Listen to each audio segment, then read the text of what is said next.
Este podcast é orgulhosamente patrocinado pela Minimal Club.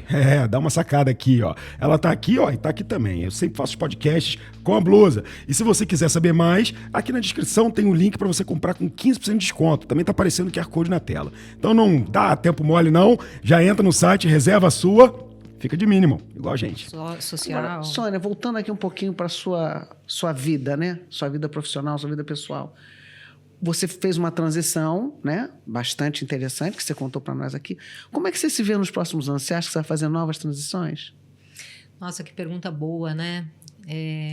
Eu gosto muito de estar em conselhos, né? Eu acho que não é todo mundo, eu acho que essa é uma reflexão importante, Muito. né? Porque você que foi executivo, que nem foi, e é difícil para mim, porque eu fui executiva há 25 anos, sei lá, nem perdi a conta, que era muito hands-on, executiva hands-on, e eu sempre fui muito hands-on com os meus times, sempre muito próxima.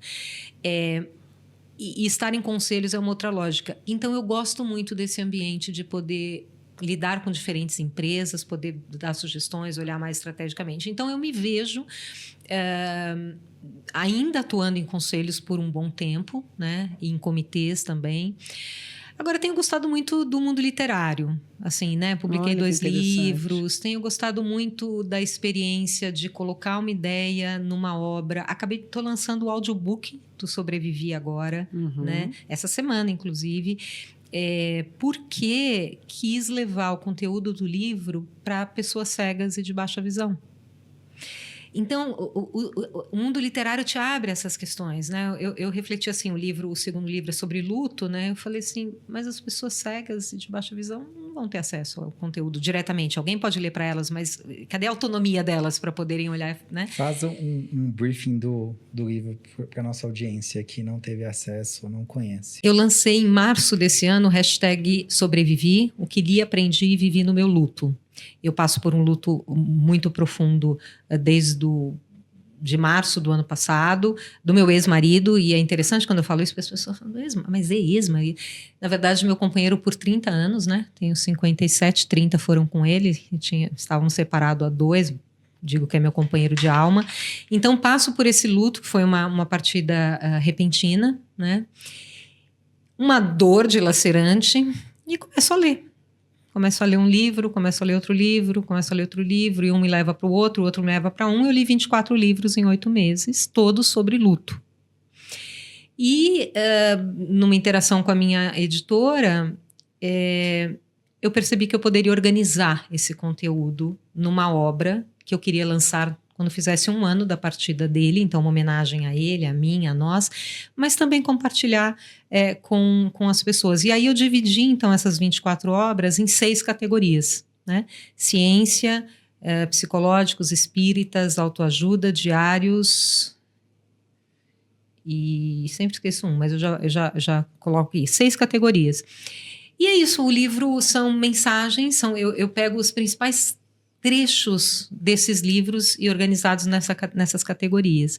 Então, eu venho de um trabalho forte esse ano de lançamento, né? Lancei em São Paulo, no Rio, em Brasília, e aí me veio o desejo de transformar em audiobook para chegar às pessoas cegas e com baixa visão, e fui então procurar uma instituição que trabalha com isso, que é a Fundação Dorina Novil para Cegos. Então, gravei o audiobook inteiro lá. Eu mesma narro o audiobook, tem uma voz masculina que é para, né, quebras e títulos. Então, eu mesma narro o audiobook, quis colocar ali a minha voz. E vai ficar gratuito na Dorinateca, que é a biblioteca da Dorina Novil, né? Então, deficientes visuais ou empresas que trabalham com essa temática vão ter acesso gratuitamente. Então, esse é o Sobrevivi. E é muito legal, né? Assim, legal não é nem a palavra, é muito tocante, sabe? Não, é muito tocante. É claro que você, doando, você vai receber, já deve estar recebendo, obviamente. Que você tocou em 2 assuntos muito interessantes, porque logo na sua fala você falou, eu também sou conselheira de instituições sem fins lucrativos, porque eu dou e eu recebo. E para mim é fundamental que um conselheiro de administração sempre tem esse exercício. Que ele também trabalhe pela causa. Concordo. Porque se ele trabalha pela causa, é um exercício diário que ele faz, que ele vai trabalhar para aquela empresa onde ele é conselheiro de administração e é remunerado. É isso. E não para os seus interesses pessoais ou interesses de quem te colocou ali. Né? Você vai estar sempre olhando para frente. Esse é um ponto que eu achei muito interessante. E sobre o luto, Sônia, é muito interessante isso, porque eu também passei por um luto muito difícil na minha vida e eu comecei a ler.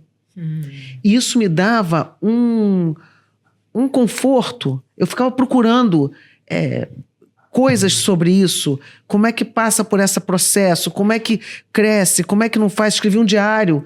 Então eu escrevia todo dia uma frase, uma coisa que me vinha na cabeça.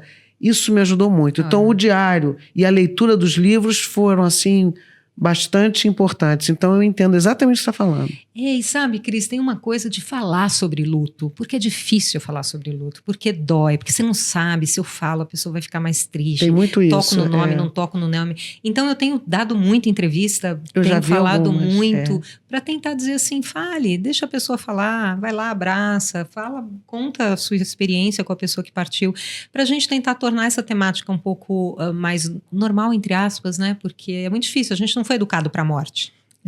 E é o fluxo natural. A gente vai morrer. É isso. E essa é a única certeza que a gente tem. Exatamente. Tem um diálogo com um marqueteiro, onde uma fã para o carro dele no meio da rua e pede para ele, fala assim, me dá uma frase, me dá uma mensagem, qualquer mensagem, eu te acompanho há muitos anos. E ele, vou te dar 3 palavras. You're gonna die. Você vai morrer. E aí ele conta depois essa história, o que impactou na vida dessa pessoa, a conscientização de saber que momento mori, né? Nós somos... Não tem como, a gente é finito. E eu acho que a gente só percebe... Quer dizer, quando a gente encara uma morte mais forte, a gente tem aquele baque, né? A gente fica pensativo, duro, a gente volta para si mesmo. E um luto profundo que todo mundo vai passar em algum momento, né? Uma mãe, um pai, um marido, enfim. Aí é um divisor de águas. Porque você nunca mais é a mesma pessoa. Não. Você nunca mais é a mesma pessoa, né? É isso que eu digo, assim. Eu digo que até a alegria é triste, né? Porque você incorpora um vazio na sua vida. Né? E como lidar com isso? E não tem uma fórmula mágica de como passar por isso. O mais legal é o que você explicou, né? É um livro que tem várias tomadas de diversos outros livros, que é um direcionador, é uma referência, uma ferramenta que pode te auxiliar de passar por esse momento de uma forma melhor. É isso. Mas vai acontecer. E as 6 categorias, só para não ficar incompleto para quem está ouvindo, é ciência, psicológicos, espíritas, autoajuda, diários e testemunhais. Então, dividi nessas categorias. E o que tem acontecido muito também, além dos testemunhos que chegam para mim de pessoas que se sentiram acolhidas pelo livro, né? Porque como eles são trechos, você abre onde você quiser e lê, né? Não precisa ter uma sequência de leitura. Isso também é bom, porque quando você está passando por um luto, muitas vezes o que você menos tem é a capacidade de prestar atenção, ou de se concentrar por muito tempo numa única coisa, a sua cabeça vai e volta. Então, o livro tem essa característica. Mas também muitas pessoas compram para dar para pessoas que perderam alguém, sabe? Assim, vários viram para mim assim, eu não sabia o que fazer, eu dei o seu livro, e eu acho que ajudou. Então, que bom, né? Eu acho que é uma ferramenta, como você trouxe, David, que eu acho que, espero que esteja ajudando. Seja um companheiro amoroso, é assim que eu tenho chamado ele. Eu acho que você teve uma ideia genial. Também. Genial. Eu sou conselheiro de uma empresa chamada Metropax, que é de plano funerário. E é muito interessante. Eu não tinha tanta clareza o papel de acolhimento dessas empresas. Nossa, essa entrevista foi muito legal. O Célio, a gente entrevistou. O CEO da empresa. Nossa, que bacana. Foi bem legal. Presidente, o Célio.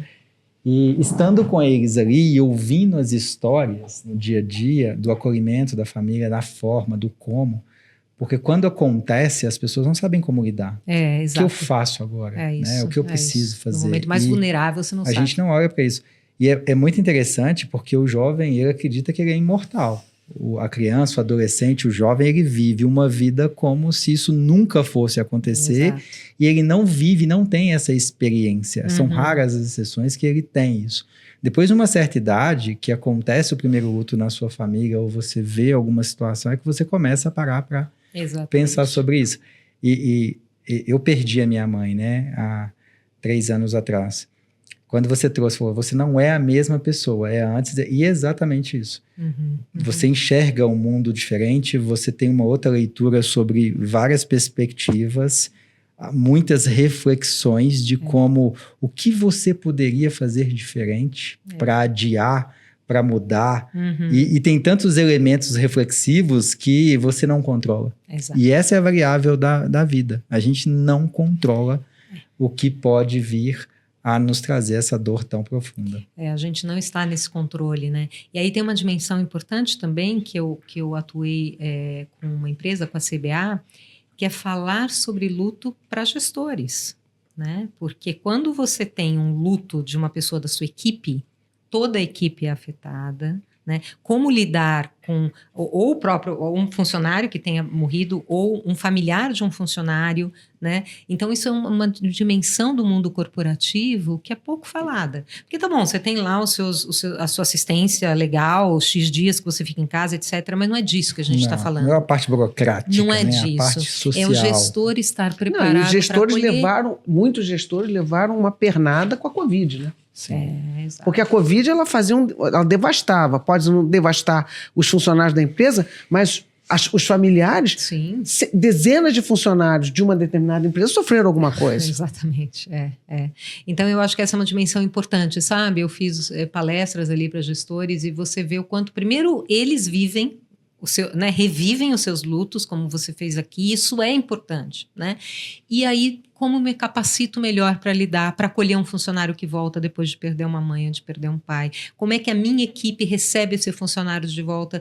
Eu tenho uma grande amiga muito próxima e ela teve uma perda do filho durante a Covid, muito trágica, assim. E ela voltou depois de um tempo, ficou... E as pessoas não perguntavam para ela. Ela falou, Sônia, assim, parece que nada aconteceu. E as pessoas não perguntavam nada porque não sabiam como perguntar, percebe? E para ela aquilo foi muito ruim, porque ela ficou sozinha naquela dor, né? Então, acho que é disso que a gente precisa falar, como é que a gente, sabe, se capacita melhor, né, para poder viver esse momento que é inevitável, né? Que é inevitável. É isso mesmo.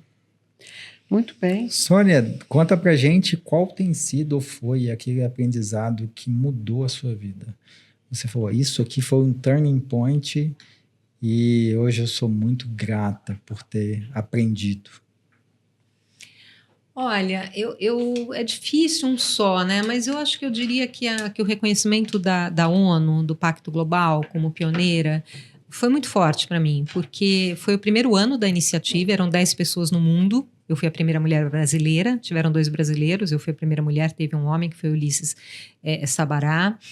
E a gente viveu uma semana de sonho em Nova York. Na verdade foi isso, porque como foi o primeiro ano da iniciativa, então era painel na Times Square, jantar em Cipriani, Assembleia Geral da ONU, quer dizer, foi uma coisa assim muito forte.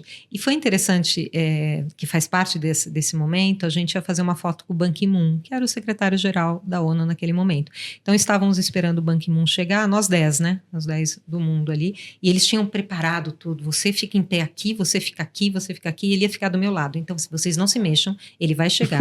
Exatamente. Ele vai chegar, ele vai entrar, a gente vai tirar a foto e você... tá bom, então a gente não se mexe, né? Tem a gente esperando, ele vinha. Ele chegou, ele bagunçou tudo, tirou todo mundo do lugar, deu a mão para todo mundo, conversou. Então, pessoas são pessoas, né? Exato. Esse é um aprendizado para mim, esse aprendizado foi muito importante.